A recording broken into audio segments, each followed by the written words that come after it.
a été vu par personne, alors que dans 40 films, je vous en cite 30 qui sont d'excellents films. Et permettez-moi de passer ces 30 films-là et pas les autres. Non mais c'est vrai, mais ce qu'on retient, c'est les Lolo Lola, tous ces films-là. Ah ben justement pas, vous parlez des films que qui vous ont aimez. fait 3...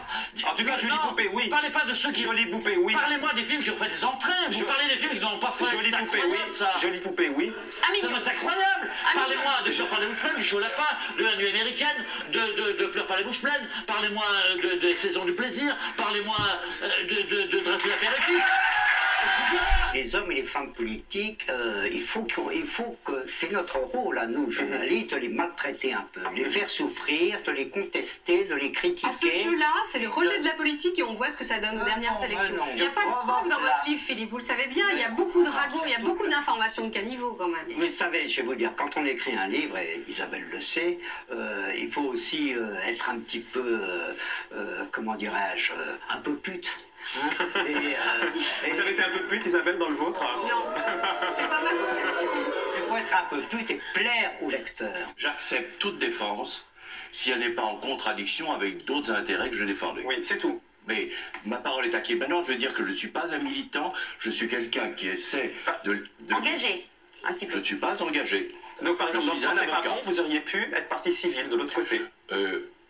J'aurais pu être partie civile dans l'affaire Barbie, j'aurais même souhaité l'être. Non, dans l'affaire Papon, je vous demande. Je ne demande pas l'affaire Barbie. La question ne s'étant pas posée, Mais moi, ne je me vous la demandez pose. pas aujourd'hui, Si, parce parce que- qu'un marchand de parole. Si, parce que dans l'affaire Barbie, on veut oui. comprendre. Non, on veut comprendre Dans qui l'affaire vous êtes, Barbie, on veut oui. comprendre votre métier. Si on vous avait contacté pour être de l'autre côté, c'est une question qui se pose. Est-ce que vous auriez accepté? La question se serait à ce moment-là posée, elle ne s'est pas posée, donc je réponds pas. Non, je réponds pas dans la.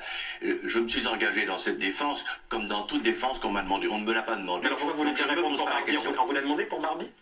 Non, mais Ah, il en vous avait des questions. Et ça, vous voulez bien répondre à ça? Mais Barbie, parce qu'il n'y a pas d'hésitation, parce que je n'ai pas été. Vous auriez hésité pour Papon d'être dans la partie adverse. Je me serais posé la question, je me serais interrogé, ne me posez pas aujourd'hui. Et pour Papon, vous vous êtes interrogé?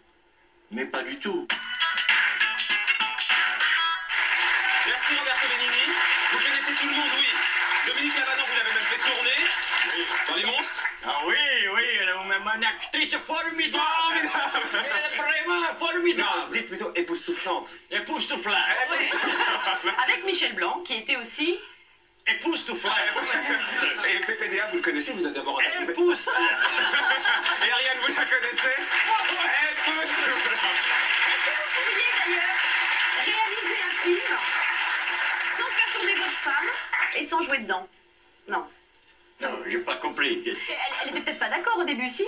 Mais, Debussy, Mais vous dites d'ailleurs que vous prenez des excitants pour vous calmer. des excitants. J'ai compris. Et même avant que le pouvoir n'arrive, de peur que le pouvoir ne fasse mal. Hein. Exactement, j'ai pas compris, mais vous l'avez dit. Mais c'est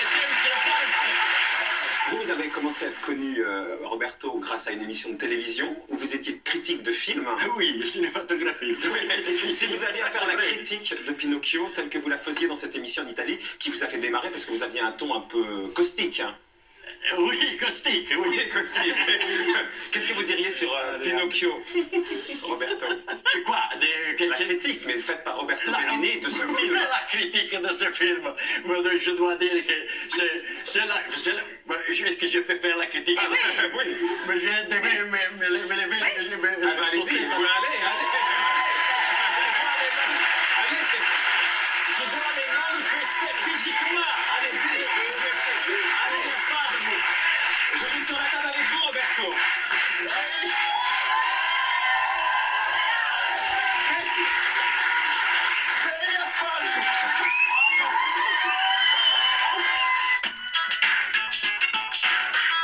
Manhattan Kaboul avec Axel Red, tenez Renaud. En plus, avec ce qu'on a eu dans la loge, je pense que Axel Red, je vais bien la faire ce soir.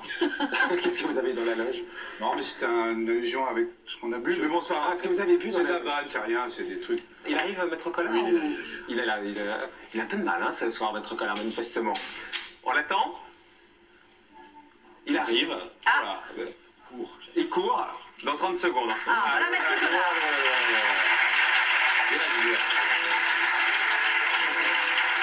Alors, vous aimez bien les entrées théâtrales, Maître Collard? Je préfère les sorties. Ah, les sorties, bah, écoutez, ça sera pour tout à l'heure.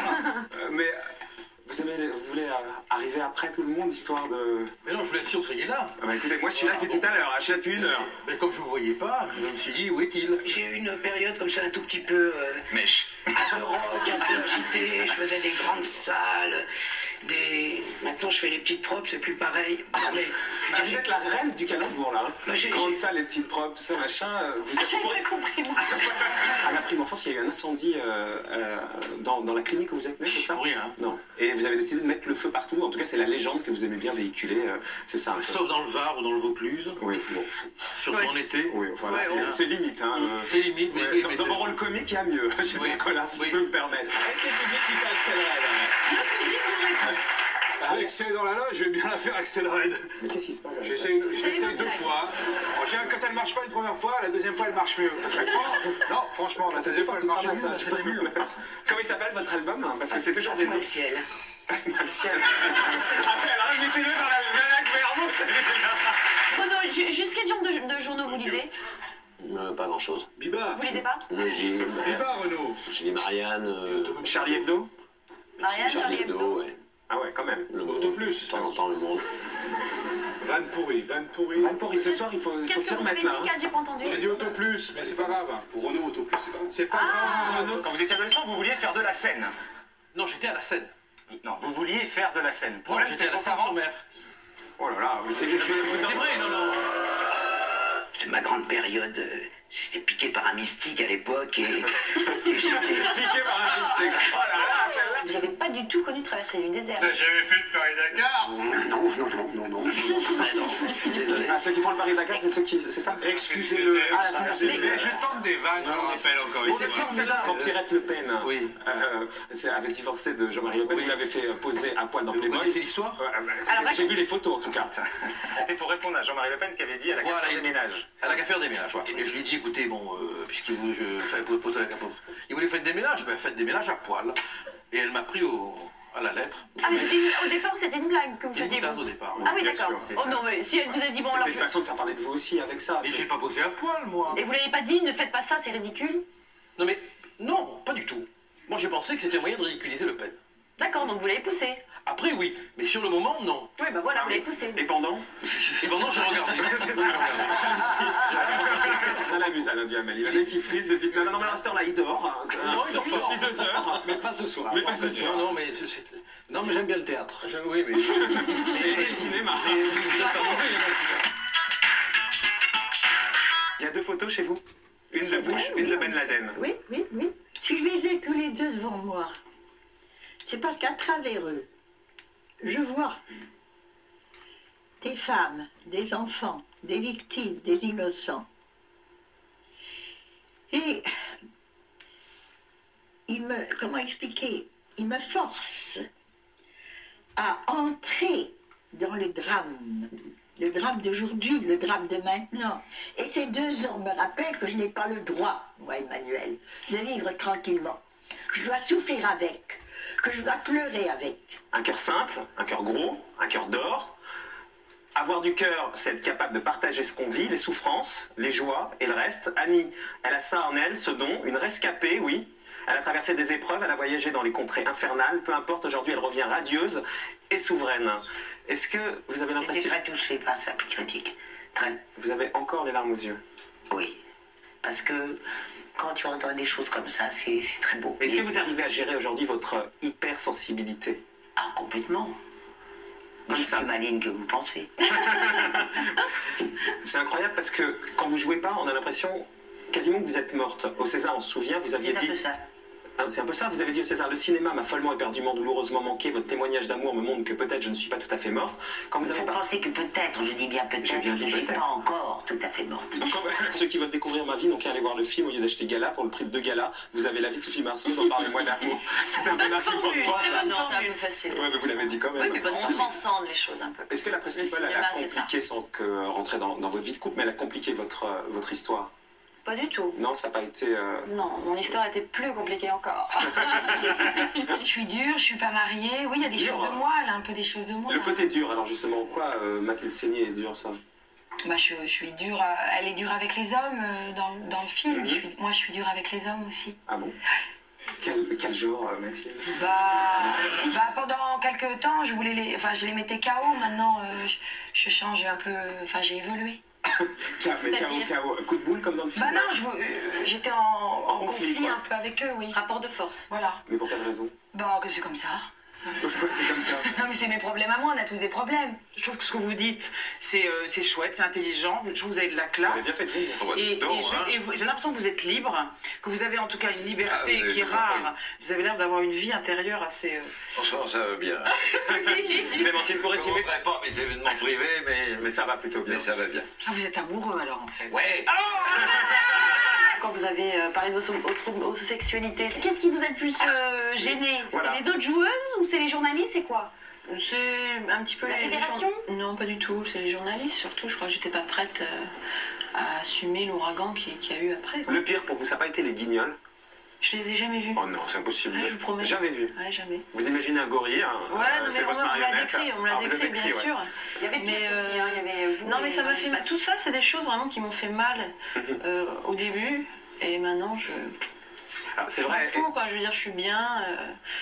Puis je les emmerde, quoi. À l'époque, vous étiez dans le 16e. Et je me rappelle, c'était il y a longtemps. Serge était encore vivant, mais vous n'étiez plus ensemble. Il y avait un gros téléphone, gris, à cadran. Et vous étiez assez fébrile autour du téléphone. Et vous disiez, c'est le téléphone de Serge. Il n'y a que lui qui avait le numéro, si je me souviens bien. Et ça faisait déjà au moins 10 ans que vous n'étiez plus ensemble. Ouais. Et comme si vous ne l'aviez jamais quitté, en fait. Il y a une chose peut-être qui est aussi miraculeuse que de vivre ensemble. C'est comment vous réussissez la vie d'être séparés ensemble. Donc il m'a toujours laissé une petite case, une petite chambre dans sa maison virtuelle, dans sa tête. Et moi, je lui ai laissé une chambre, même pas virtuelle, il était là. Est-ce qu'il y a la place pour les autres? Et même maintenant qu'il n'est plus là, est-ce qu'aujourd'hui, par exemple, vous êtes disponible pour tomber amoureuse? Oh oui, je suis terriblement dispo, oui. Quand surtout Serge revoyait les images de lui à la télé quand des fois il poussait un peu la limite et qu'il était pas dans son état normal, un peu alcoolisé, on va dire. C'est le moins qu'on puisse dire. C'est le moins qu'on puisse dire. Il disait quoi après? Il était fier, il avait honte? Non, il m'appelait tout de suite après l'émission en me disant alors j'étais bien, et je lui disais au secours. Alors il me disait t'es dégueulasse, tu veux me démolir le moral. Et après je l'enregistrais et il regardait les cassettes et après il voyait qu'il s'égarait complètement. D'ailleurs il en a fait une dépression. C'était pas ça qu'il voulait être. 15 bars allait trop loin, il fallait que ça s'arrête. Qu'est-ce qui le poussait à ne jamais être à jeun ou être très peu à jeun? Parce que pour lui, la vie était insupportable, vraiment. Insupportable, pourquoi?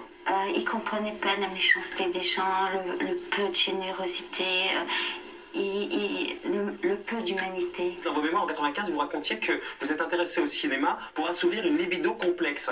Vous étiez toutes... Comme tout le monde. Vous étiez amoureux de toutes les vedettes? Non, pas toutes. Un certain nombre. D'ailleurs, vous avez été marié, je crois, avec Marie-Christine Barrault, oui. Isabelle Huppert, Isabella Rossellini, Francesca Comencini. Oui. Pas marié tout le monde, non. Enfin, oui. Il voulait pas les toutes. J'ai rencontré des femmes remarquables. Il voulait pas les toutes. Vous voyez la liste, c'est plutôt. Mais c'est vrai que vous avez un côté groupie quand même. Moi, j'ai une fascination pour les artistes. Parce que je trouve qu'il n'y a rien de plus beau que la création. Dans tous les domaines. Hein. Le cinéma, bon, c'est là où je suis, mais j'aurais pu être ailleurs. Et Renaud, il est en pleine forme 1 an et demi après. Ouais. On va développer tout à l'heure, mais il a tenu la route, il n'a pas replongé. Si. J'ai eu quelques rechutes entre avril et juillet, avec les premiers beaux jours, le printemps, les petits coups de rosée à remonter sur scène. Mais le rosé, pour ça, c'est très trace. J'ai eu quelques concerts où mes performances vocales étaient un peu aléatoires. C'est vrai. Ouais. Et ça a permis de remonter plus haut. Parce que, donc aujourd'hui, j'ai de nouveau arrêté, je suis un homme libre. Et on a vu ça, Renaud amoureux aussi? Amoureux, oui. Ah mais alors il fallait nous raconter ça parce que vous aviez peut-être vu un sublime documentaire sur France 3 où Renaud discutait, se racontait. Il va repasser d'ailleurs à la fin du mois et Renaud disait qu'il ne retomberait plus jamais amoureux. Il avait eu la terre entière, en tout cas la France et nous les premiers là-dessus. Et là vous retombez amoureux, donc vous nous avez menti, Renaud, on est ravis pour vous, mais... fallait jamais dire jamais, je sais pas. Très très amoureux? Ah oui. C'est quand on ne le demande pas que ça vient finalement. Elle est plus belle que Mareva? Non. Oh bah franchement, vous me mettez super mal à l'aise. Elle vous plaît, quoi. Elle me plaît, elle est belle. Bon. Vous m'arrêtez quand ça devient trop indiscret. Elle me plaît, elle est belle et je l'aime. Je suis de nouveau célibataire. Au moins, ça aura donné cet album. Vous dites ça en vous marrant. Ça vient de tomber. Ah, ça vient de tomber. Il faut mieux en rire. Vous avez l'air très détendu par rapport à ça. Je crois que là, je suis marié avec mon disque pour l'instant, donc... C'est ça, votre histoire du moment, c'est... Est-ce que c'est un hasard si vous êtes célibataire aujourd'hui et que le disque sort, sans rentrer dans les détails? Est-ce que... Oh, putain. Où il est tombé, ce soir, Étienne Dao? Vous pouvez lui dire ta gueule, hein, ça vous avez le droit. Vous avez le droit. C'est comme vous le sentez. Ta gueule? Non, mais pas du tout. Ah, merci Étienne. Non, pas du tout. Alors, il faut répondre alors si vous ne dites pas du tout. La question, c'était ça. C'est oui ou c'est non, quoi. Est-ce que le fait... je la fais plus simple. Le disque a pris trop de place dans la vie, quoi. Voilà, ouais. Bah voilà, il faut dire oui. Alors oui. C'est quoi votre vie sinistre? Je vous ai vu chez Thierry de Mézières l'autre soir sur TF1 dire, et je me demandais, il fait encore une partie de spectacle, et il vous demande comme ça parce que vous étiez très triste, très... Marco, vous imaginez que je fasse autre chose dans une télévision que du spectacle? Vous voulez quoi? Qu'un mec ait l'indécence de raconter le pathos qui colle à ce qu'il est? Tu veux ça? Tu veux ça, c'est d'autres chaînes. Il y a des gens qui viennent raconter qu'ils ont envie de se faire prendre en Sodome avec une chèvre. Ça, c'est leur problème. Peut-être qu'on vit les mêmes choses, on a les mêmes fantasmes, les mêmes névroses. Mais que quelqu'un aille au point de cette indécence, de cet abandon d'ego dans un truc, c'est une immense impolitesse. La phrase sublime de Nietzsche, qui a été repris par Descartes, tout esprit profond avance masqué. Et on a envie de comprendre ce qu'il y a derrière le spectacle, Fabrice. C'est logique. Mais il n'y a rien derrière le spectacle. Est-ce qu'il y a quelqu'un qui va plutôt bien ou quelqu'un qui va plutôt mal? Non, je ne vais pas très bien du tout, mais ça s'améliore grâce au travail. C'est pour ça que je travaille beaucoup. Sur la date de votre départ, cette fameuse date que vous avez soi-disant... Enfin, vous dites avoir prévu... Non, vous avez dit soi-disant, maintenant il faut l'assumer. Non, pas soi-disant, parce qu'on ne la connaît pas. Est-ce que... Oui, enfin, j'ai commis l'erreur que je confesse de dire un jour, sans me poser la question, est-ce que vous savez quand vous allez partir? Je dis sottement, oui, et c'est vrai que je la connais. Donnez-la nous comme ça. Non, mais c'est pas une histoire. Thierry Roland, lui, il a donné sa date de départ, hein, 4 août 2002, il est toujours là. Oui, c'est pour ça qu'il la donnait pas, pour pas être ridicule après. Elle est très Alors, elle correspond à quelque chose. C'est mon symbolique Alors, personnel, familial. on va jouer à ni oui ni non. Est-ce que c'est avant 2010? C'est avant 2010. D'accord. Pas mal, Ariel. Pas mal. Ni oui ni non. Alors, ça correspond à une date anniversaire personnelle pour vous? Oui, mais ça non, pas anniversaire. D'accord. Est-ce que votre assistante est au courant? Au moins. Non. Bah oui, mais alors comment elle va faire pour trouver du taf? Le jour, elle va la prendre du jour au lendemain. Juste savoir, est-ce que c'est un moins père ou un père? Pour qu'on puisse être tranquille et moins un père, par exemple. J'ai répondu à deux. C'est déjà pas mal. L'an dernier... Ah, je m'y attendais. Forcément, parce que là, moi je me suis dit que vous aviez pris des champignons hallucinogènes. On avait parlé l'année dernière, vous étiez hallucinante. Hein, quand même. Vous étiez mêlé à l'affaire donc Antoine Schuller, le fils de Didier Schuller, qui a donc dénoncé son père.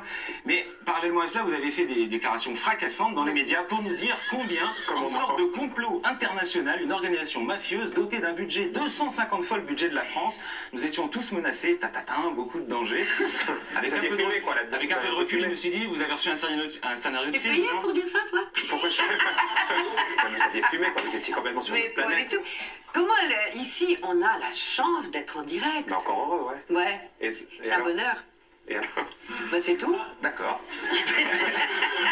Non mais on vous a pas fait tenir des propos que vous n'avez pas tenus. Je vous ai vu à la télé et tout ça dire... J'ai pas envie de parler. J'ai pas envie de parler du tout. Mais vous étiez dans votre état normal, ça vous pouvez le dire? Ah oui, complètement. Complètement. Oui. Même pas un petit peu le parano? Alors, vous rediriez tout la même chose aujourd'hui. Hein. Vous diriez tout la même chose aujourd'hui. J'ai pas envie de parler. Alors, pour finir, je peux pas parler. Vous pouvez pas parler, c'est ça? Je ne veux pas parler, je ne peux pas parler. De ça? De rien. Ah bah, merci Marie, c'est gentil, à bientôt. Merci, bonne soirée, je vais me coucher. Est-ce que l'année dernière, quand vous avez parlé de tout ça, ça c'est une question sur laquelle je ne vois pas pourquoi vous ne voulez pas en parler, vous aviez conscience quand même qu'on vous regardait, on se dit mais qu'est-ce qu'elle arrive, Marie Laforêt? Est-ce qu'elle a conscience de ce qu'elle raconte celle-là? Oui, ça, vous avez conscience de ça? Bah, je sais pas, si vous êtes heureux dans la vie, tant mieux, c'est bien. C'est bien, je suis contente pour vous. Bon. Et là, je vais vous poser la question qui va avec cette réponse, mais si vous voulez bien me donner la réponse qui va avec ma question. Oui. Oui. Marie, je vais dire ce que Marie m'a dit tout à l'heure. Oui. Le 22 janvier de l'année prochaine, oui. Il y a la station Mir qui va vous arriver sur la gueule. On ne peut pas en parler parce que... Vous avez écouter quelqu'un qui fait des prédictions, histoire de savoir si c'est un petit garçon ou une petite fille. Dites-nous, Paco, on sait jamais. Si vous dites un petit garçon, vous êtes sûr que c'est une petite fille, Élodie? Je pense que c'est un garçon parce que vous êtes très belle. Et alors, si elle était moche, ça aurait été une petite fille. Quand une femme enceinte est très belle, elle a des hormones masculines dans le corps de l'enfant et elle reste splendide. Ça va beaucoup mieux, Paco. Autant me dire tout de suite, ça va aller beaucoup mieux depuis quelques... Avant, Daniel. Quel Daniel? Daniel. Ah oui, vous voulez parler des comédiennes qui vous suivent? Avant Daniel En sortant du bureau, Mais pas Daniel Darieux, l'autre. Daniel Evenou? Non. Prévost? Mitterrand. Ne mettez pas la honte. Faisais un petit peu. Daniel Gilbert. Daniel Gilbert. Daniel Auteuil. Daniel Guichard. C'est une fille ou un homme? C'est une femme. C'est une femme. Je m'en souviens pas, elle a pas 50, Daniel qui? Et Francine Berger. Delors. Non. La femme de... Attends, une comédie. Lebrun. Daniel Lebrun.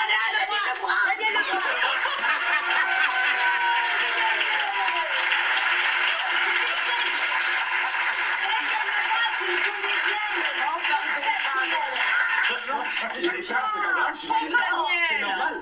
J'ai eu un gros trou. Ça s'appelle le costume de que je Mais pas du tout. Enfin, ça marche très bien. Deux comédiennes. Et c'est Marcel Duval. Oui, mais le film, Victor Haïm. Qui a mis en scène.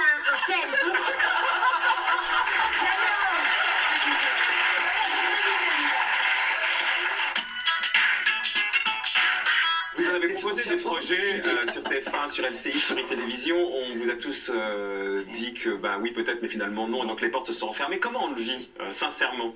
Bah pas bien. Quand on va l'inviter, lui, tu sais, quand il Tout le monde va se ranger, quand il sera à la ramasse. Olivier Fuggerman, vous êtes plus ou moins une merde. Vous travaillez. Non, alors qu'est-ce que ça vous fait? Est-ce que vous, à un moment donné, sérieusement, vous êtes cru atteint du syndrome Daniel Gilbert ou Patrick Sabatier, je vais jamais revenir? Mais ils sont à la télévision, donc... Sur le câble. C'est la télévision, le câble, vous verrez. Ça va vous tomber sur le nez, ces câbles, parce qu'à force d'être désagréable, vous allez voir, elles vont vous y envoyer, mais pour un petit moment. Il est formidable, Marc-Olivier Fogel. Je travaille sur une jeune chaîne du câble et du satellite qui s'appelle DFCCINA, que vous mépriserez. Après, je travaille sur une institution culturelle que Marc-Olivier que vous mépris. Mais ta chaîne des régions, qu'elle nous fait chier, mais vous voulez pas revenir? J'ai du respect pour le talent, la longévité et le charme de Poivre. Vous savez que des groupes l'appelaient Poivre, il l'appelait le condiment, ce qui n'était pas très gentil. Quand vous dites par exemple, après le 20h, tout se relâche, je me sens bouillasseux, comme peut-être un homme après l'amour. Oui. C'est quand même une image super forte. Quand vous faites le 20h, vous faites l'amour. Bah, et... Non, mais ça c'est un raccourci. Faut que j'explique tout ce qui précède. Oui, mais parce que, comme vous savez, il y a des préparatifs dans l'amour. Oui, je sais. Mais il y en a qui sont moins doués que d'autres pour les préparatifs. Ah bah ça merci. Vers 9h30, 10h, bon, c'est-à-dire 12h même pratiquement. Oh là, 12 heures de préparatifs pour 40 minutes d'orgasme. C'est quand même déjà ça. Mais c'est l'orgasme. Ça ne m'intéresse pas. Non, en fait, quand précisément vous avez eu à gérer des émotions, des conflits, faire des choix en permanence, surtout vers la fin, là, dans les 2 dernières heures. Quand ça monte, la tension monte. Quand tout devient dur, que tout change, etc. Que vous êtes là, après on vous demande... Les gens rigolent, à tout devient dur. Mais non, mais c'est normal. Bah, ah, c'était fait exprès, pardon. Non, mais allons jusqu'au bout de la métaphore. J'essaie de finir pour une fois. Alors après, on doit rester zen, à un moment donné, pendant les 40 minutes pendant lesquelles je présente le journal, voilà, pour dire ça a été dur, j'en ai bavé, etc. Et puis une fois que c'est fini, eh ben on se relâche, oui, c'est vrai. Une petite cigarette et... Non, mais je fume même pas, moi, je fume pas. À demain, si on peut. Et puis on peut. L'étiquette comique ne vous gêne pas, contrairement à beaucoup justement de comédiens dits comiques. Au bout d'un moment, ils en ont ras-le-bol, ils ont envie d'avoir un rôle. Ah ouais, il y a quand même une sorte de complexe du comique. Vous vous en fichez complètement. Mais parce que, vous savez, quand vous prenez un verre, un mec qui retourne le verre et qu'il faut pas... Quand vous prenez un verre, vous avez une grosse étiquette là en dessous. Si vous commencez à le gratter avec les doigts, à chaque fois, il y a plein de traces qui passent. Mais si vous le faites dans la flotte et vous le laissez pendant 1 heure, au bout d'un moment, l'étiquette se décolle. Donc l'étiquette, ça se décolle avec la sueur. Faut pas essayer de prouver aux gens que vous n'êtes pas comique, que vous n'êtes pas machin. Tout le monde sait quand même que vous arrivez au monde... Ah, un comique. C'est impossible. Ok, vous avez gagné la notoriété, mais c'est quoi votre talent à part ça? J'ai du talent. Mais certainement, mais c'est quoi? Au fur et à mesure. Bon, la chanson, non. La chanson, non, c'est pas mon truc, la chanson. Mais c'est quoi?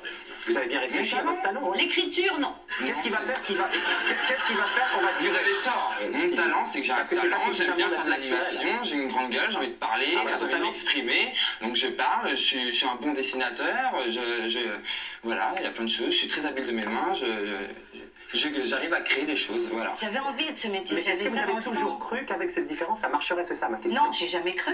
J'ai pas cru. J'allais peut-être me ramasser. Quand je suis montée à Paris avec ma petite valise, j'avais pas du tout envie de faire ce qu'on proposait aux gens comme moi. Je voulais être Shirley MacLaine. Ouais. Donc faut être quand même un peu cinglé. Faut être tombé dans une bassine d'optimisme. Mais vous n'êtes pas dit, il faut que j'ai 2 fois plus de niaque. Ah, de toute façon, je suis obligée d'avoir du niaque. Fugain m'a dit, quand j'ai fait son école, Fugain m'a dit, tu peux pas être moyenne, tu seras forcément... Les gens ne te le rateront pas. Ils te rateront encore moins de quelqu'un qui mesure 1m60. J'ai grandi à Trappes, j'ai vécu à Trappes et... Maintenant Saint-Germain-des-Prés. Et maintenant Saint-Germain-des-Prés. C'est mortel, quartier des artistes, Saint-Germain-des-Prés. Ça va, Boris Vian, Nolwenn... Bon, ça y est. Qui ça? Nolwenn? Boris Vian, Malraux, Nolwenn, tous les artistes. Et vous continuez à aller dormir de temps en temps à Trappes? Vous dites que pour garder les pieds sur terre, il fallait... Bien sûr, ma mère, mais vraiment, ma mère en ce moment même me regarde à la télévision. Maman, si tu me regardes, mets une saliche. Et je retourne, il y a ma mère et mes frères, il y a ma famille. Vous allez quoi? Vous allez... J'y vais 2 fois, 2-3 fois par semaine. Ah oui? Dormir là-bas 2-3 fois par semaine? Non, dormir là-bas. Juste les voir? Je vais les voir. Dormir, je travaille beaucoup sur Paris, donc forcément, il faut que je sois tôt sur la capitale. Donc je dors à Saint-Germain-des-Prés. Et Saint-Germain-des-Prés, c'est mieux que Trappes, hein. J'ai remarqué. Ou là, la Trappes, c'est pourri sans vouloir vexer les trappistes. C'est pas que c'est pourri, c'est que la ville où j'ai grandi, c'est quand même relativement... on s'est fait arnaquer, hein. Et je leur ai dit, au mec de mon quartier, vous êtes en train de vous faire arnaquer, les gars. Mais je vous préviens. C'était la vie de Saint-Germain-des-Prés, c'est génial.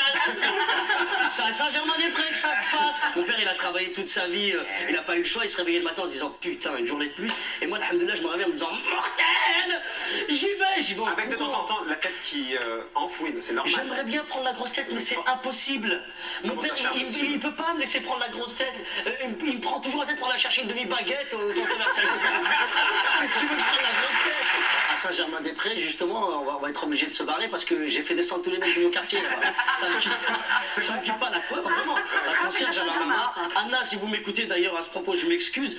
Il y a que des mecs de Trappes, du 93, du 19e. Mais ça pose vraiment des problèmes de voisinage. Un petit peu, forcément, parce que ça fait du bruit, parce qu'on vit différemment, parce qu'on aime bien, on est un peu extravertis, c'est moins qu'on puisse dire. Non, mais c'est pas parce qu'il a habité à Trappes qu'il est comme ça. Il est comme ça parce qu'il est comme ça. C'est une nature comique. Après, il parle de ce qu'il connaît. Un peu décidée. Mais oui, mais moi j'ai grandi. Moi je suis du 9-3 moi. Ah ouais? Alors, je suis de la Courneuve. T'as peut-être une barrette de shit sur toi.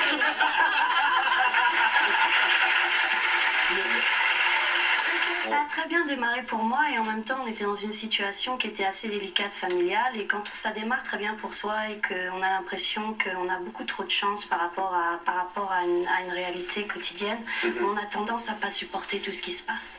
Voilà. C'est ça qui vous a fait partir loin, et notamment aux États-Unis. États-Unis. Encore plus agressive, encore plus... Puis comme j'ai eu de longues périodes de chômage, et on fait beaucoup d'auditions et on est face à beaucoup de rejets, d'humiliation et de non, trop grosse, trop petite, pas ça, pas ça, pas ça. Et à un moment donné, on peut perdre sa foi, on peut douter, trop douter et finir par se dire que... Et j'ai eu des gens qui m'ont à un moment donné dit écoute, tu sais, il y a des gens qui ont du talent mais qui ne travaillent pas, donc abandonne. Et vous avez failli? Vous avez failli, oui. Ben non, je suis partie sur les États-Unis. Je me suis dit, quitte à être débutante, autant être débutante directement à Hollywood. Je fais ce métier depuis 18 ans, j'ai jamais travaillé. Donc, je suis 53 maintenant, donc j'ai jamais travaillé dans ma vie. Donc, mais en quoi c'était impossible de travailler pour vous? Parce que j'ai jamais fait ça, j'ai 2 mains gauches. Ouais, ça soigne. Oui, mais c'est trop tard maintenant. Cuisinier un petit peu, non? Oui, j'ai fait ça peut-être 2 semaines, quoi. Ah oui. Oui, donc vaguement. En tout cas, vous traînez... Je vais faire des croques, monsieur. Ah. Vous voulez que je vous imite un chimpanzé? Ah oui. Ah oui.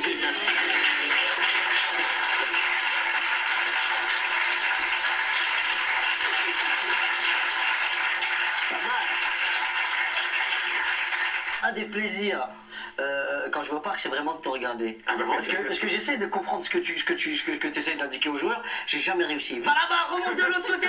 Attention, ramène la balle au centre comme je te dis de la ramener. Eux-mêmes, ils comprennent rien. Bouge, je te dis bouge. Non, eux-mêmes, ils comprennent rien. On va le voir tout à l'heure. C'est pas quoi. Un truc à la fois, lui. C'est vrai, j'avais jamais imité Monopoly World. Eh ben... Attention. Imitation Monopoly World. Il parle un petit peu comme ça. Comment ça va, Marc-Olivier? Je le prends souvent invité dans ton émission. Il est venu déjà. C'est vrai, j'ai déjà venu. Je m'en rappelle plus. Il est un peu picolé. Il paraît que vous l'imitez super bien. Ah si, Sandrine. Ah si, tout le monde me l'a dit. Là, je peux pas le faire. Tu ne peux pas le faire à côté de toi.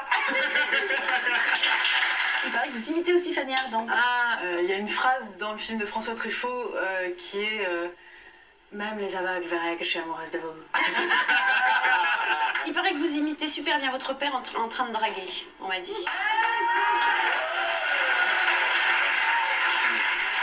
On m'a dit, Anthony imite très bien son père en train de draguer, donc je voulais juste une petite démonstration. J'ai jamais dragué. Non, mais en train de faire son Ils n'ont show, pas l'air quoi. d'accord, là. Ils n'ont pas l'air d'accord. C'est pas un dragueur. C'est pas dragué. Non, c'est un séducteur. Alors, comment il séduit, Anthony? Bon, je me tire, vas-y. Non, non. Non, c'est... Allez, Anthony. Non. Allez, le talent d'acteur, parce que moi, je dois dire, pour l'avoir vu... Qui essaie de séduire Mireille Darc. Allez, et après... Oh, il y a beaucoup de... Ma chérie... Tu es belle. Tu es belle.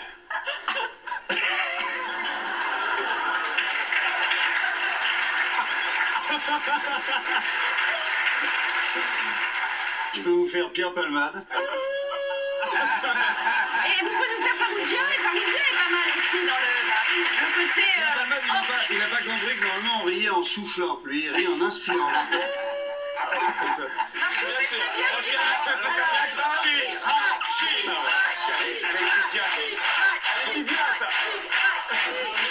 me le fait au bureau tout le temps. Non. On va passer le prochain reportage. Alors, plus sérieusement.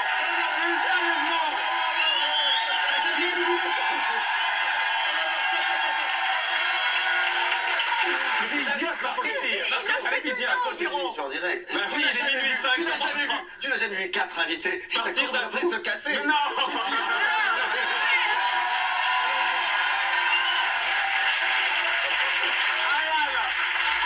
Viens avec moi, Ahmed. Mais non, on va derrière lui, on le fait pas. On va derrière toi. Alors, on va derrière lui. Elle est idiote. Elle est idiote. Bon, alors. Chirac, si tu le sens pas, fais Georges Marchais. C'est la bouche, toi. Georges Marchais, alors. Aide-moi sur Georges Marchais, je me rappelle même Mais plus. c'est un scandale, vous me le faisiez. C'est un scandale, mais c'est un cabas, ça vous va? Non, fais Chirac. Philippe Solers, c'est juste une parenthèse, Philippe Solers qui imite parfaitement Jacques Chirac. Écoutez, le rugby me plaît bien. Solaire, lui, me gonfle. Je ne comprends rien à ce qu'il écrit. C'est compliqué. Bernadette m'a dit qu'il y a une sorte de spiritualité, mais je ne trouve pas. Franchement, je trouve que la République française doit aller plus loin. Voyez la société du spectacle, vous êtes à l'aise comme un poisson dans l'eau, dans Philippe Solers. Il ne faut pas vous pousser beaucoup, vous voyez? Alors, vous savez, il suffit de dire maintenant, écoutez, et tout le monde comprend. Tout de suite, c'est les grâce au guignol quand même. Vous masturbiez 3 fois par jour, excusez-moi, mais c'est toujours le cas? Les acteurs, ils doivent se mettre dans une situation. Mais c'est toujours le cas, c'était ça ma question, excusez-moi, mais c'est très terre à terre ici. C'est comment? Mais moi, ça n'a jamais été 3 fois par jour. Ah, jamais? Jamais. C'est dommage. Ah bon? Entre 14 et 18 ans, vous avez fait des petits séjours en sanatorium parce que vous masturbiez trop, parce que la pénétration... Mais ça, c'est la réalité. Je me tirais sur la tige énorme. Et d'ailleurs, soyons sincères, par moment, dans un moment de déprime, si tu sens qu'un dîner va être trop conséquent, un petit tirage sur la table. Non, c'était pas... Bah, tu plaisantes, tu veux que je te dise le nombre de gens qui se branlent ou quoi? Non, mais dans les dîners. Non, mais dans les dîners. Ah, tu te branles pas dans les dîners quand même. Mais tu sais, se branler, c'est d'une grande tristesse, mais c'est la vie, hein. Soyons clairs, l'auto-érotisme, c'est plus joli que la masturbation. L'auto-érotisme.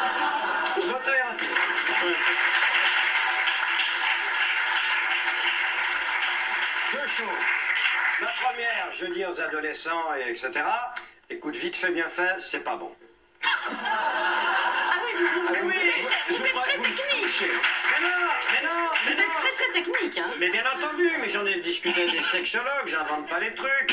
Un gamin qui passe son temps à faire vite fait, bien fait, il fera ça très mal avec sa copine. Alors? Bon, donc, tu prends ton temps le moins souvent possible et tu le fais bien. Bon. Deuxièmement, mais quoi? Mais soyons pas hypocrites, Marco. Ah oui, mon père, mais... Je veux bien, mais... C'est bizarre parce que, d'une certaine manière, pour vous dire la vérité, le mot choqué, c'est trop fort. Mais ça m'hallucine. Pourquoi? Bah, je sais pas. Si vous êtes moine, vous avez droit à rien, même pas d'auto-érotisme. Est-ce que vous êtes en train de dire que la pitance, comme vous dites là, vous êtes en train de me dire que la pitance sexuelle du pauvre, vous pratiquez, c'est ça que vous êtes en train de me dire? Parfois, je suis pauvre.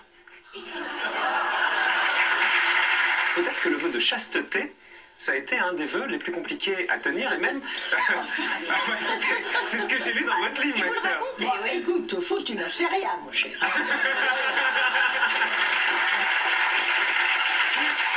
Vous dites même, n'osant en parler à personne, je prenais la discipline. J'ai eu certainement des jours où, c'est vrai, ça n'a pas été facile. J'avais lu certains saints qui se jetaient dans des buissons d'épines au moment des tentations. Et quand je ne pouvais pas me jeter dans un buisson d'épines, je comprends. Je m'étais dit, bon, je vais prendre un petit fouet comme on en avait pour les enfants. Mais ça ne me servait à rien. Et alors je raconte, car c'est vrai que je me confessais, parce que je pensais que c'était pas bien tout ça, et que j'ai eu un confesseur très intelligent qui m'a expliqué que je devais faire un peu plus de sport. Ah ben voilà. Tout simplement, que je ne devais pas me préoccuper, me braquer sur toutes ces histoires-là, et que je devais m'occuper de plus en plus des autres, et que tout doucement, toutes ces histoires passeraient. Et ça finit par passer. Et c'est passé, on n'en parlait plus. Vous masturbiez à l'adolescence en pensant à Brigitte Bardot, qu'on embrasse d'ailleurs, mais... Mais tu dois pas être le seul, hein. Vous lui racontez. On lui raconte, regarde peut-être, mais quoi, ça c'est du roman ou c'est du vécu? Ah bah non, bah quoi, les premières masturbations, on s'en souvient quand même. On sait aussi que vous aimez les femmes, hein, bah oui. Et beaucoup. Vous voulez mourir étouffé par un sexe de femme, alors comme ça. La boucle est bouclée, hein. C'est pas mal, non? Ah bah... ça dépend de quel. Ça peut être bizarre, c'est étonnant comme... J'ose pas imaginer ce que ça peut donner. Oui, mais en image, c'est beau. Oui. En image, bah, c'est des images. C'est... Non mais développer en image, c'est beau, parce que là, vous avez deux femmes qui n'ont pas l'air du tout d'accord avec vous. Mais écoutez, c'est le plus beau compliment que je puisse vous faire, non mourir sous un sexe de femme. Annie, vous en pensez quoi? Moi, j'aimerais... Enfin, oui, enfin, bon, j'aimerais pas trop. J'ai pas l'intention de mourir maintenant. Non. Alors, je vais réviser. Tu non plus. Avec une femme comme ça, c'est très difficile de bonder tout de suite. Je vais vous dire parce qu'elle vous coupe tout de suite. Vous savez, il y a une chose qu'il faut dire. La femme, si elle n'a pas envie de ne pas faire bonder quelqu'un, elle y arrive tout. Ça vous arrive souvent, Valérie, excusez-moi de rentrer dans votre intimité tout de suite, hein, à 23h02 sur France 3. Mais c'est un problème, on va faire Mireille Dumas si vous voulez ce soir. Alors Valérie, c'est difficile, l'érection de vos partenaires, vous les bloquez tout de suite? Pas du tout. Il y en a même qui bondent quand je fais rien. C'est le cas, Rocco? Attendez. Non. Les gens gagnent de l'argent pour baiser. Bah, pas uniquement. Bah, pourquoi? Pour bouffer. Oui. Bouffer, baiser, aller en vacances. C'est le but du travail. Alors, les mecs s'emmerdent pour avoir ces trois trucs. Ils font des métiers qui leur plaisent pas. Et puis, il y a la chance que nous avons, vous et moi, c'est de faire un métier agréable. Voilà. Mais on en est toujours à des histoires de bite et de cul. Parce que regardez ce qui se passe à la télévision. Combien de gens se font baiser dans les couloirs? Non, personne, mais qu'est-ce qu'il raconte là? Non, personne, vous avez quelqu'un? Arrêtez, vous n'allez pas me raconter ça, ça baise dans tous les coins ici. Vous imaginez ça, si c'est délicieux? Pied de porc à la Sainte-Ménéhould, c'est magnifique ça. 15 €? Pied de porc pané, mais beaucoup moins. Vous savez combien ça vaut ça? Non. Ça vaut. C'est énorme. C'est énorme. Beaucoup de gens aimeraient avoir ça. 20 centimes d'euros. 20 centimes d'euros? C'est tout mignon. On s'est fait arnaquer parce que ça payait plus cher. Ça payait vachement plus cher, Mais parce que vous ne savez pas manger, achetez-vous demain des petites joues, des joues de veau. Vous ne pouvez pas savoir ce que c'est bon en blanquette, une petite queue de veau qui est grande comme ça, vous régalez. Une joue de porc, Mon camarade, il fait la même tête que moi. Mais parce que vous ne savez pas manger, mes enfants. Venez chez moi, je vous ferai goûter tout ça. Vous allez vous régaler. Alors Marc, faut y aller. Est-ce qu'on vient chez toi? Mais quand tu veux. C'est qu'on vous faire tirer votre liste de Marc Lavoine. Ça vous apprendra. Demain, je me les ferai m'en mener. Elles ont 3-4 jours quand même, hein. Et alors? Vous avez pas 3-4 jours, vous? Ah bah.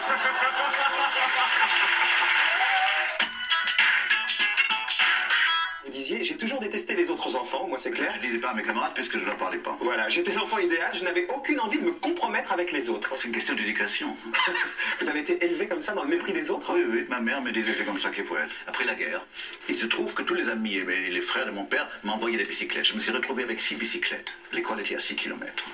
Je permettais à personne de toucher à mes bicyclettes. Et les autres gamins qui voulaient faire un tour en bicyclette, ils pouvaient les faire, mais comme ça ils nettoyaient les bicyclettes. Moi je me suis dépucelé à la tronçonneuse, voilà, c'est ça, au niveau de la timidité. Ce qui n'est pas exactement la même chose, ça veut dire que je me suis fait violence, je suis quelqu'un de très très timide.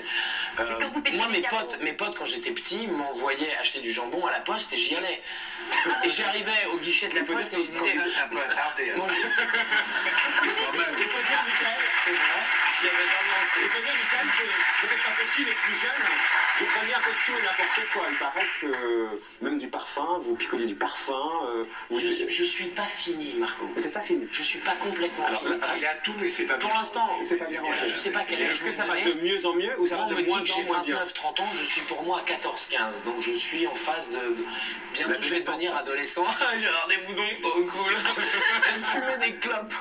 Vous aviez une prof principale qui vous avait dit que qu'avec votre QI, vous seriez soit éboueur, non, soit pas du mieux QI, avec mon travail. Parce que je foutais rien, je voulais être styliste, donc je faisais des croquis dans le fond de ma classe en dormant sous mes cheveux. Et donc elle m'a virée, elle m'a orientée dans un truc pas possible où j'ai failli me faire violer le premier jour de la rentrée des classes. Vous étiez à 15 jours ou alors vous étiez... Non mais là c'était n'importe quoi, une chèvre aussi, ça passait...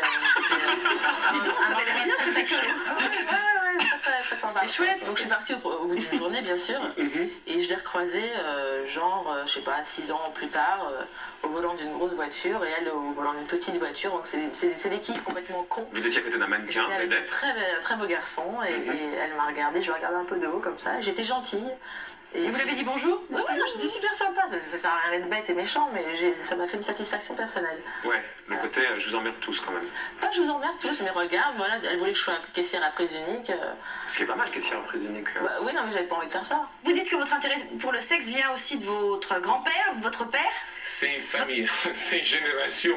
Mais ça continue avec mon fils, parce que lui aussi, il a 5 ans et demi. Ça va beaucoup mieux chez les suffragettes. Déjà, il est très attiré par les femmes. Votre grand-père, il était quand même particulier. Bélibélo dans son berceau, bandé déjà comme un taureau. Il ne fut pas allé du salaire, tu l'as plus gros que ton père. Bélibélo.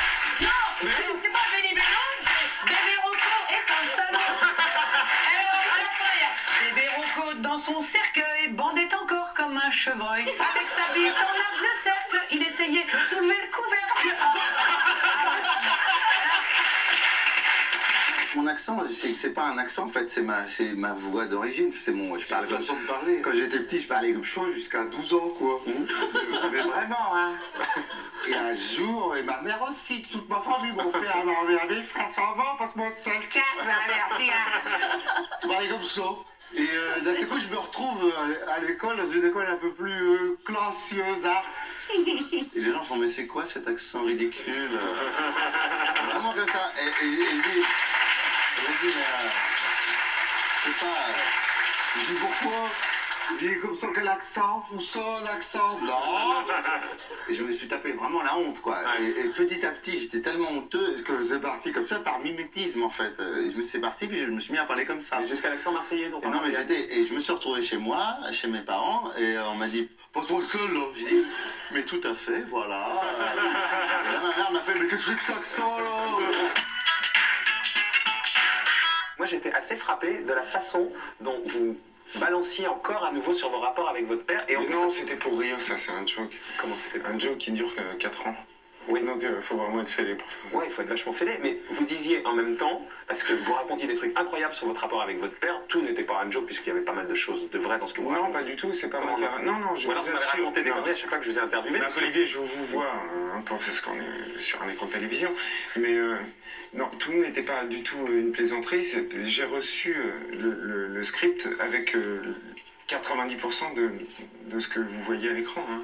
J'ai absolument rien rajouté de personnel. Moi, j'ai reçu un sujet qui effectivement me touchait dans ma vie et je pense pas qu'un artiste puisse échapper à ces choses-là.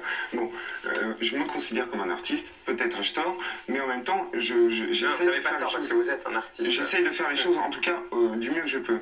Bon, à partir de là, je reçois un sujet d'un type qui, lui, a ses problèmes, avec un père qui, lui aussi, est célèbre, un grand écrivain, quelque chose comme ça, bon, et qui donne des directions qui permettent de faire un projet intéressant. Parce que personne ne parle de la paternité. On parle toujours du complexe oedipien vis-à-vis. Et la paternité, c'est quelque chose d'important, et ce qui permet donc aux journalistes, puisque vous ouvrez cette porte-là, de vous poser des questions personnelles là-dessus, et auxquelles vous répondez du style, oui, c'est difficile de pardonner à son père, il ne fait pas partie des personnes que j'aime le plus au monde, ça le devient, mais moi, s'il était mort, ça m'aurait arrangé. Ça, personne ne vous oblige à raconter ça dans la presse. Hein. Mais je l'avais dit avant, mais maintenant, ils avaient envie de le dire maintenant. À une époque, il buvait comme un trou, rentrait des tournages bourrés, cassait tout, qu'il était un gros con, et c'est seulement à 50 ans qu'il devient intéressant. Moi, ce que je veux vous demander, c'est pourquoi vous sentez ce besoin de raconter ça dans la presse? Mais je vous ai déjà dit, mais je réponds à des questions. Et j'en ai rien à foutre de ce qu'on pense de moi. Mais vous pourriez vous préserver, vous, parce que c'est vous qui comptez là-dedans. Mais je me préserve, au contraire, justement, à long terme. C'est-à-dire mon intégrité. C'est à long terme. C'est pas du court terme sur une conférence de presse ou sur un article. Moi, je vis pour essayer de rester moi-même. Et pour ça, vous avez besoin d'être honnête. Donc, quand on vous pose une question, vous répondez. C'est ça que vous voulez dire? J'ai pas besoin d'être honnête. Je suis fondamentalement honnête. Moi, aujourd'hui, j'ai plus de pudeur, monsieur Fogiel. Je me suis foutu à poil 200 fois après les parloirs, alors parfois j'étais en larmes. Je n'ai plus de pudeur. Pourquoi j'aurais de la pudeur? Oui, j'ai pleuré en prison. Oui, aujourd'hui, je suis sous médicaments. Oui, je suis sous analyse. Oui. Et ça marche? Ne serait-ce que par la pêche, excusez-moi, mais que j'ai en face de vous. Oui, ça marche. Oui, j'y crois. Et vous êtes loin de la fin du tunnel, à votre avis? Je pense que j'ai un vrai problème à solutionner, qui est un problème très personnel. C'est que toutes les conséquences de tous mes actes, je les assume totalement. Je n'assume pas les conséquences de mes actes sur mes enfants. L'année dernière, vous avez raconté un truc très intime à la télévision. Je me suis demandé, mais qu'est-ce qui lui arrive à Jean-Louis Anglade? C'était très spontané, et si j'ai récidivé, si j'ose dire, dans un grand hebdomadaire, c'est pour rectifier un certain nombre de choses par rapport à cette émission qui m'avait, un petit peu choqué, dans la mesure où l'émission étant montée, ce que j'avais révélé n'était pas en réponse à une question, qui était la question êtes-vous homo? Ouais, ça c'était une question qu'on vous avait posée. Oui, bon, j'ai dit non, je ne suis pas homo. Et ensuite, après, on m'a dit êtes-vous sodo? J'ai dit vous voulez dire est-ce que j'aime sodomiser ou est-ce que j'aime être sodomisé? Et à ce moment-là, ma fille est intervenue et a dit oui, en d'autres termes, est-ce qu'on t'a déjà mis un tournevis dans le cul? J'ai dit non, mais j'ai été violée à l'âge de 13 ans par un pédophile. Voilà. Et tout ça a été rassemblé et ça donnait une seule et même réponse, quoi, en fait. Hein. Oui, enfin, on me faisait répondre à la question êtes-vous homo? Non, je me suis fait violer par un pédophile à l'âge de 13 ans. Or, je tiens à dire que je ne suis pas homophobe, loin s'en fout. Le pensionnat où vous étiez placé, vous l'appelez dans le bouquin l'école des culs défoncés. Tout à fait, oui. Puisque là-bas, vous avez vécu l'abomination. Oui, on peut l'appeler comme ça. Vous avez vécu quoi? Vous racontez? Ce que vous pouvez en dire, ce que vous en avez écrit? Si j'ai eu suffisamment de pudeur dans le bouquin pour pas donner trop de détails, c'est je ne demande pas des détails, je vous demande de raconter avec vos mots. Je pense qu'on est assez grand que pour s'imaginer ce qui peut se passer quand on parle de pédophilie. On ne joue pas au Monopoly, on ne fait pas du tricot. Vous évoquez par exemple des enfants qui étaient obligés de manger leur vomi parce que c'était le sadisme des surveillants qui les poussait à ça. Ça, c'était votre quotidien dans votre première marche. Hein. Ça, c'est le plus soft. Parce que ça, c'est le plus soft. Ouais, c'est le plus soft. Parce que dans le bouquin, j'aurais pu faire un bouquin de 800 pages, mais comme je l'ai dit très bien au bouquin, je dis de toute manière, quoi qu'on dise, il y a des gens qui vont dire que c'est pas possible, ça n'existe pas. Mais c'était votre réalité. Et ça, votre mère, par exemple, et votre entourage, vous ne le racontiez pas, ça. Vous le gardiez pour vous, vous enfouissiez, et jusqu'à aujourd'hui, d'ailleurs, où le livre sort, vous n'avez pas raconté ça. Non. Non. Quand le bouquin a été imprimé, je l'ai offert à ma maman, et on n'en parle même pas. on n'en parle même pas parce que je pense que ça doit la blesser et qu'elle n'a pas des mots pour ça. Mais vous savez... Elle vous a pas posé de questions? Non, parce que je pense que ça doit la blesser à l'intérieur et elle doit sûrement avoir du regret. De ne pas s'en être rendu compte, de ne pas avoir senti que... Mais on ne sait pas voir, parce que quand on a cet âge-là et qu'on subit ça, on n'a aucun repère par rapport à une vie normale. Donc il y a des moments, et enfin c'est ce que moi je pensais, c'est ce que d'autres pensaient aussi, c'est qu'on était puni parce qu'on avait fait quelque chose de mal. Donc on le voyait comme une punition. Et ça durait combien de temps? Presque 4 ans. Ma mère, elle a quelque chose de dangereux, quelque chose d'une allumeuse, quelque chose d'une merde. Elle a les yeux qui tuent, mais j'aime ses mains sur mon corps. J'aime l'odeur au-dessous de ses bras. Oui, je suis comme ça. Dans les yeux de ma mère, il y a toujours de lumière. Oh, dans les yeux de ma mère, il y a toujours de lumière. L'amour, je trouve ça toujours dans les yeux de ma mère. Au tournage, on est en empathie. Moi, je suis dans la situation d'un accoucheur, c'est-à-dire que je suis accoucheur. Vous êtes en empathie avec Jean-Marie Le Pen, par exemple? Je suis en empathie avec Jean-Marie Le Pen, oui. C'est-à-dire que vous arrivez à comprendre, à vous mettre à son niveau. Quand je tourne, je suis absolument imperturbable. Quand vous êtes avec lui au moment où il apprend qu'il est au second tour... Je suis content pour lui. Vous êtes content pour lui? Oui, alors... Maintenant, il faut comprendre ce que c'est que le métier. C'est ça. Il faut comprendre ce que c'est que mon métier. Oui, c'est ça. Moi, je pense qu'on est toujours avec celui qu'on filme. Même si on pense totalement le contraire de ce qu'il pense, même si on déteste ce qu'il représente, etc. Je pense qu'il y a un moment, quand on est avec une caméra et quand on filme en gros plan quelqu'un, c'est-à-dire on a le visage comme ça, etc., on attend un moment, on traque un instant, on cherche une vérité, une émotion, une vérité humaine, etc. L'extrême droite a un côté un peu particulier quand même. Mais l'extrême droite, oui, bien sûr, mais c'est une constante dans notre pays, l'extrême droite. Donc c'est très intéressant, l'extrême droite. Je déteste quand on diabolise les électeurs de Le Pen. Parce que pourquoi? On n'a pas le droit de dire que 20% des Français, ou 19, ou 18, etc., sont antisémites, nazis, c'est dégueulasse. On n'a pas le droit. On n'a pas le droit. C'est faux. Non, d'abord c'est faux, et puis on n'a pas le droit. C'est se moquer de la gueule des gens, et c'est faire vraiment peu de foi, avoir peu de confiance dans la démocratie. Les hommes politiques, bon, il est malade en fait. Ils font des magouilles, ils font des trucs, ils font des saloperies. On ne sait pas trop comment faire, ils vont pas au juge, ils vont au juge, les trucs comme ça. Une fessée. Une fessée. En public, en public, place de la Concorde. Il y a déjà la Concorde. Le juge. Cunu. Fessée, cunu. Fessée, alors. Mortel. Ma merveilleuse épouse a un argument contre la fessée qui me paraît le seul bon. C'est quoi? Ceux-là, il y en a qui seraient capables de faire des saloperies uniquement pour pouvoir être punis. Vous savez qu'elle va la remettre, mais moi je suis sûr que c'est un coup marketing ça. Non, pas du tout.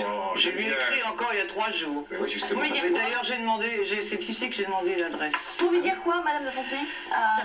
J'ai dit que j'étais contente qu'elle progresse, et que je saluais son énergie et son courage, parce qu'elle continue imperturbablement. Alors en 95, j'étais plutôt baladurien. Vous trouviez que TF1 faisait le jeu de votre candidat? Écoutez, moi je trouvais rien du tout. Je trouve que les journalistes, purement et simplement, ils sont libres de faire ce qu'ils veulent. Et s'ils font pas ce qu'ils veulent, ils le dénoncent eux-mêmes. Ça fait marrer Patrick Sébastien. Ben oui, mais il a le droit de se marrer. Non, mais d'abord, il a beau avoir du talent, il peut aussi se tromper, comme chacun. Ah non, attendez, moi je veux bien me tromper, mais moi quand j'étais à TF1, on m'a demandé clairement d'être plutôt dans le sens de Balladur que dans le sens de Chirac. Bon, ben heureusement, alors, parce que j'ai pas voulu, ça m'a coûté suffisamment. Mais quand vous dites ça, Patrick Sébastien, on vous a demandé comment ça s'est passé. Je me suis permis, dans un sketch à la télévision, et ça c'est la vérité, de charger Sarkozy, Balladur, etc. Et je me suis fait supprimer mes émissions. Et vous savez ce que disait TF1 à l'époque. C'était pas le sketch, c'est pas parce que vous chargiez à l'époque Sarkozy ou Balladur, c'est que le sketch était pour eux d'une grande vulgarité. Tout à fait, bien sûr. Et que cette vulgarité, TF1 n'est absolument pas vulgaire. D'une certaine manière, ben voilà, vous incarnez pour les gens un artiste, un comédien engagé, un comédien qui n'est pas de la France d'en bas d'une certaine manière, et la gauche, elle s'est trop représentée par des gens comme vous. et trop loin de la France d'en bas, on va dire. Oui, gauche caviar d'une certaine manière. Sûrement, il y en a que ça doit détacher, il y en a d'ailleurs qui m'ont écrit qu'à un moment donné, je ferais mieux de ne pas me mêler de tout ça compte tenu de ma situation personnelle, sauf que ma situation personnelle, j'ai mis 58 ans à me la faire, que je ne la dois qu'à mon énergie et à un certain nombre de gens que j'ai eu la chance de rencontrer, mais je ne l'ai volé à personne. Donc non, je vois pas pourquoi subitement, mais parce que j'ai cette existence-là, je vais forcément... Oui, par exemple, cette semaine, l'intelligentsia et les droits de l'homme mixte, mondain, qui prône la tolérance à tout va, sans savoir de quoi il parle. Il parle de... Mais je ne suis pas... Est-ce que vous vous sentez visé d'une certaine manière? Je ne me sens pas visé et je ne suis pas complètement contre ce que dit Nicolas Sarkozy.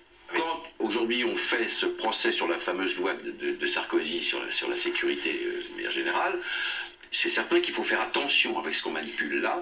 Mais en même temps, c'est nécessaire dans le quotidien. Il fait des choses en partie qu'il fallait faire. Je déteste cette expression, parce qu'il n'y a pas plus méprisant que l'expression Raffarin. France d'en bas, ça veut dire qu'on la regarde d'en haut. Hein, et moi, je ne suis pas d'accord. Il y a des Français. Voilà. Ne me lancez pas sur Raffarin, parce que c'est pas votre copain. Si vous voulez, au départ, il était sympathique. Bon, il a essayé de faire ce qu'il pouvait, etc.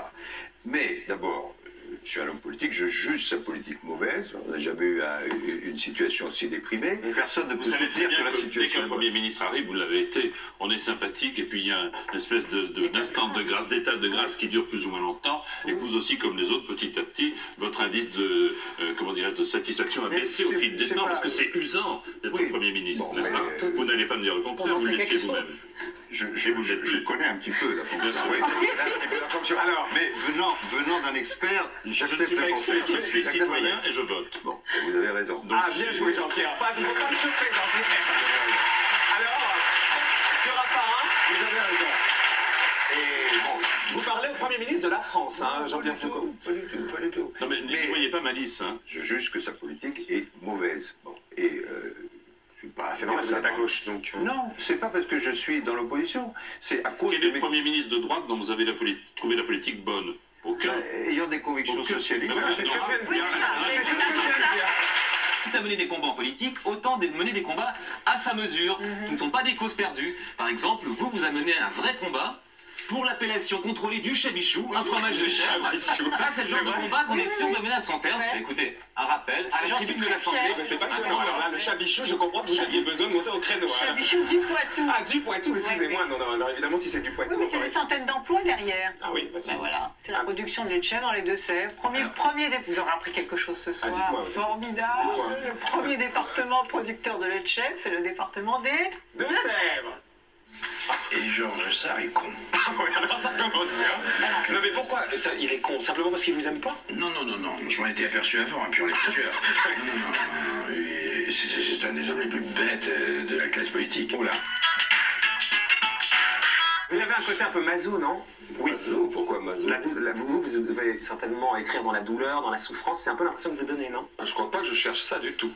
Il se trouve qu'il y a des moments où on peut écrire quand on est dans une période de douleur. De déprime? Non, quand on est dans une période de déprime, on peut rien écrire du tout. Vous, ça va pas les périodes de déprime. Non, très mauvais pour écrire. Deux mauvais points, plus de voix. Ouais. Et puis la bistouquette. Ouais, c'est bien sûr. Quand c'est une vraie déprime. Mais comment vous savez ça, Ariane? Vous connaissez Bernard personnellement? Quand tu es vraiment dans un mauvais passage. La première dépression nerveuse, je l'ai faite à 11 ans, je crois. Donc, ah ouais? Oui. Donc, raisonnable, hein. Mais comment? Raisonnable comment? J'ai pas été interné. Oui. Mais, et depuis, vous avez sorti. Oui, la vraie crise d'angoisse. Une vraie crise d'angoisse, oui. J'ai l'impression d'être entre deux médecins, c'est très difficile. Et depuis, c'est la répétition. Ça revient, mais ça revient.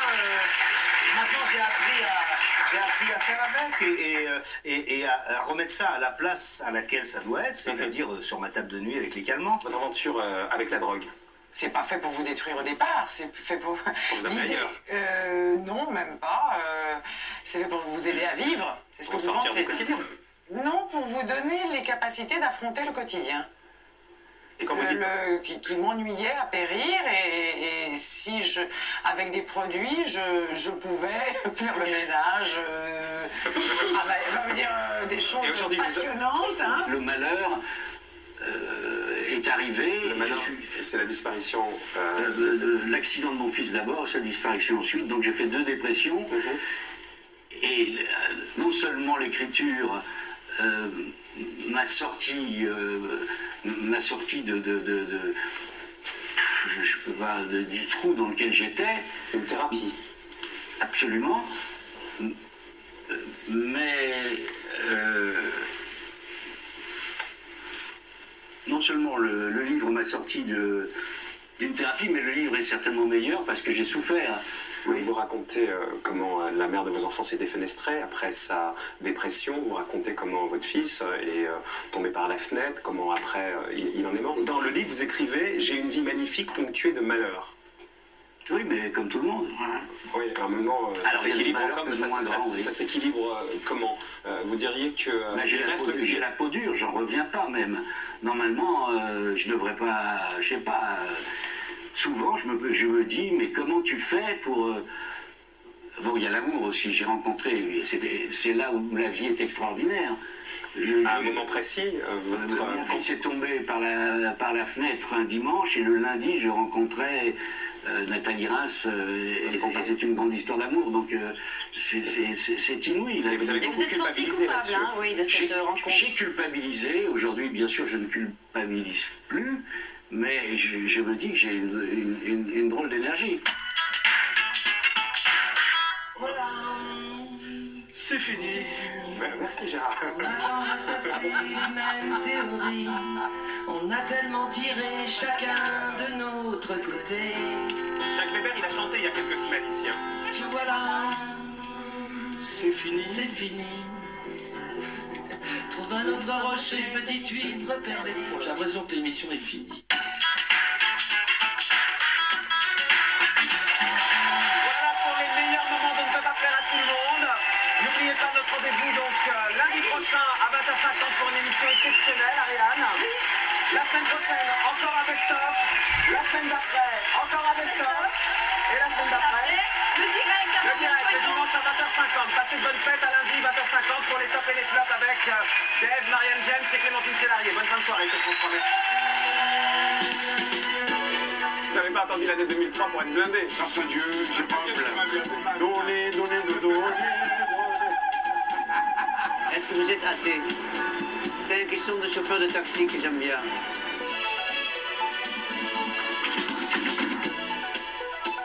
Le pouvoir, c'est... Je l'ai pas eu. J'ai failli l'avoir. J'avais la main tendue. Le pouvoir était là. Les gens, ils deviennent laids avec l'âge. Moi, je suis comme le bon vin. Je crois que je m'améliore. En quelle année on vous boit? Moi, ils vont me tirer toutes les ans. Avec toutes les affaires qui entourent Johnny, ça vous le vivez particulièrement mal, toutes ces affaires-là? Ouais, je l'ai vu très mal. Je crois pas avoir trouvé l'amour dans ma vie. Ah bah voilà, en 2014, vous faites l'amour, alors ça c'est une petite annonce. Non, Dave, non. On est à côté de l'Élysée, Bernard, on va vous démontrer l'Élysée. Ça va?